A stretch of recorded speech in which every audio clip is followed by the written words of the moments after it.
Breaking tonight, a lawsuit to stop work on the ICE detention center in McCook tossed out by a judge. Good evening, I'm Jacqueline Fernandez.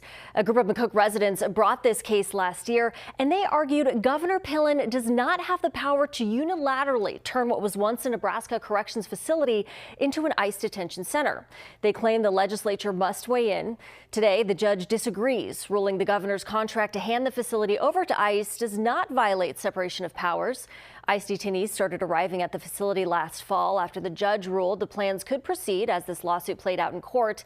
Now that the lawsuit is tossed, the facility can continue running as normal. Now we're going to get right into our Talk 6 headlines at 6.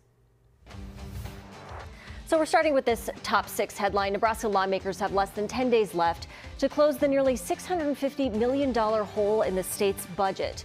Several education and child care programs are in the crosshairs of the most recent version of the budget bill. The Unicam must pass a balanced budget by law. Breaking tonight, President Trump signing an executive order to fund the TSA after another measure stalled in Congress today. Trump says the money will come from the big, beautiful bill. TSA employees have worked without pay for over 40 days, causing long lines at airports. Many employees are calling out sick or are quitting due to this financial strain. Police say the man driving a car which flipped on the Dodge Expressway was drunk and has 5 previous DUI convictions. Prosecutors say Justin DeLuno was seen speeding and weaving in and out of traffic last night. He allegedly crashed after sideswiping a vehicle he was trying to pass. A Douglas County judge getting a public reprimand for reportedly calling a fellow judge a bimbo, among other choice phrases.